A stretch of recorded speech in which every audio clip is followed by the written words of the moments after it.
Hey everyone, and welcome to This Explainer. Today, we're taking a truly fascinating lifelong journey into how our brains and our bank accounts are just inextricably linked. We're talking about a concept known as the wealth and longevity nexus. We're going to dive into some incredible data from the National Bureau of Economic Research, along with sweeping international health surveys to figure out exactly how the cognitive skills we build when we're young shape our financial destiny. And on the flip side, how our work habits as adults literally protect our brains from decay later in life. Oh, and definitely stick around, because a little later, we're going to uncover some incredibly surprising data about exactly who benefits the most from this connection. The demographic breakdown we found, it's going to completely change how you think about educational investments. So, to hook you right out of the gate, I want you to try and think about cognitive ability not just as, a measure of intelligence, but as a hard, quantifiable financial asset. If you could somehow slap a price tag on a single point of cognitive performance, like an IQ point, let's say, what do you think its lifetime dividend would actually be? Well, it's $13,030. Now, you might be wondering, why on earth would the Environmental Protection Agency be the one putting out that estimate? Well, they actually have to calculate these kinds of numbers all the time to understand the massive economic impact of environmental toxins, like lead, that might lower cognitive development in kids. When they ran the numbers using the National Bureau of Economic Research data we're looking at today, they found that a single point increase in cognitive performance translates to over $13,000 in lifetime earnings. And the crazy part? That is actually a slightly conservative estimate compared to the raw data.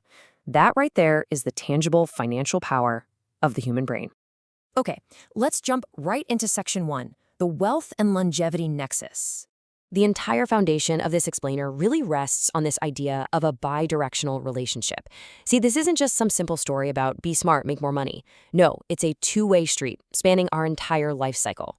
In the first half of our lives, our brain power actively builds our wealth. But then in the second half of our lives, our active engagement protects our brain. Just imagine hitting retirement, right? On one hand, you have a highly engaged routine. Maybe you're managing complex volunteer projects, navigating deep social networks, or learning a tricky new language. On the other hand, you have a totally passive retirement, spending 8 hours a day just watching TV. As you'll see, that first path literally acts as a shield for your neurons. To actually prove this, researchers looked at this massive representative data set called the National Longitudinal Survey of Youth. They laid out a timeline measuring cognitive performance at a baseline between ages 16 and 23, basically right as folks enter the labor market. Then, they tracked the labor market outcomes of those exact same people all the way from age 20 up to age 50. I gotta tell you, datasets like this are incredibly rare and just astronomically valuable. Why? Because they don't just rely on a snapshot in time. They follow the exact same individuals for decades. Finally, researchers used all that real-world experience to project their lifetime income all the way out to age 65. Moving into that mid-career phase, we hit Section 2, the compounding brain power premium. Let's see how those early skills start paying off. So think about how financial compounding interest works. We all know the magic of putting money in a high-yield account early and just watching it grow, right? Well, human capital acts in the exact same way. The returns on your cognitive skills don't just give you a flat one-time bonus. They actually increase steadily as you age. Those initial advantages you have in cognitive ability multiply over decades of work, scaling up your earning potential year after year. Check this out. We're looking at the percentage increase in annual income resulting from a tiny fraction of a boost in cognitive skill, just a 0.1 standard deviation increase. To put that into perspective, it's just a slight edge. Maybe you're just a tiny bit faster at problem solving, or your working memory is slightly sharper when juggling project details. Well, at age 28, that small advantage gives a 1.7% income boost. By age 38, it's grown to 2.4%, and by age 48, it hits 2.6%. The researchers found this age-related growth happens really fast during our early 20s and then just climbs steadily and consistently, without dropping, right through our 40s. Now, you might be sitting there thinking, sure, smarter people just get promoted to higher-paying salary jobs. But actually, scratch that, it's so much more nuanced. The data reveals that this total income boost is driven by two distinct factors. Yes, absolutely, higher cognitive skill leads to higher hourly wages.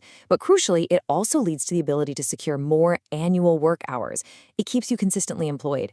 Think about it. Over a 30-year career, avoiding a prolonged layoff, or not having to bounce between unstable jobs, that acts as a massive wealth preserver.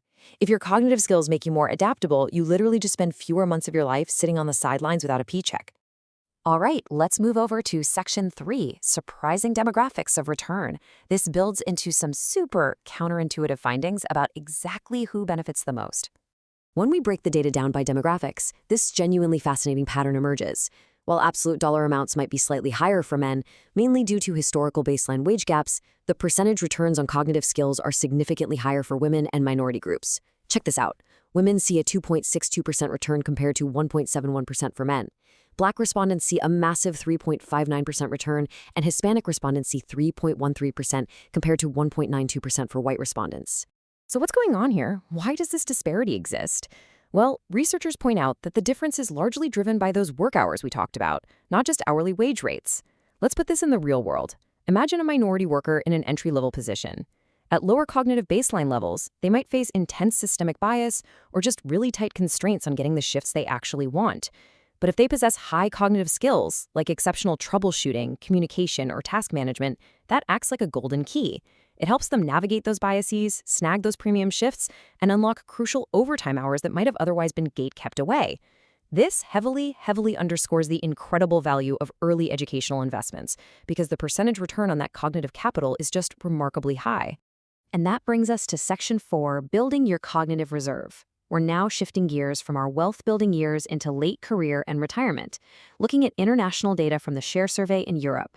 First off, we've got to define cognitive reserve. I want you to think of this as your brain's biological shock absorber. Imagine your brain is this bustling city with a super complex highway system. As we age, some of those primary roads naturally start to break down or get blocked off. Well, cognitive reserve is your brain's ability to quickly build a detour. It's your biological capacity to improvise, adapt, and find alternate neural pathways to get the job done. Building this reserve is what actually protects our minds against natural, age-related decay.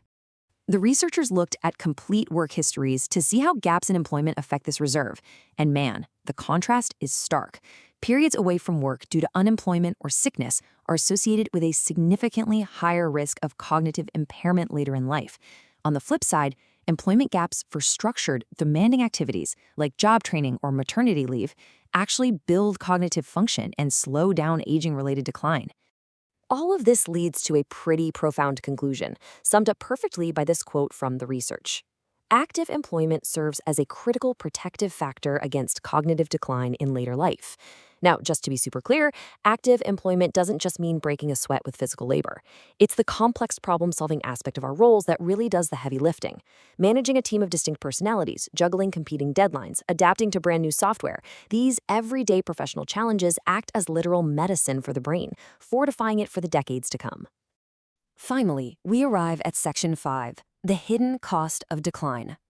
This is a sobering look at what happens to our hard-earned finances when the biological side of this nexus starts breaking down. I want you to just let this number sink in. 6. According to longitudinal data from the Health and Retirement Study, 6 is the number of years prior to a formal clinical dementia diagnosis that a household's wealth begins to visibly vanish. 6 years before the doctor officially notices the cognitive impairment, the bank account is already showing the symptoms. So the really crucial point here is understanding the mechanics of how this wealth just dissipates. You'd probably assume it's because of sky-high medical bills, or because the person had to stop working, right? Well, the data shows that's actually not the primary cause. This early wealth dissipation is driven by a systematic failure in financial management. We're talking about falling for predatory financial scams because that cognitive filter for suspicion is fading. We're talking about making sudden, impulsive investments that just drain retirement accounts. Or, honestly, more quietly, simply forgetting to pay insurance premiums, letting crucial policies lapse, or failing to rebalance portfolios during a market downturn. As cognitive reserve fails, wealth is destroyed from the inside out, way before the medical costs even kick in. Which really brings us full circle to a final, provocative question. How are you investing in your own cognitive reserve today? We've seen the data. Your brain builds your wealth through compounding returns over a lifetime. And the active engagement of your work protects your brain from a decline that can literally erase that very same wealth. It's this incredible, lifelong, bidirectional relationship. I really hope this explainer has given you a fresh perspective on the true value of challenging yourself and continuing to learn. Thank you so much for joining me, and keep building that reserve.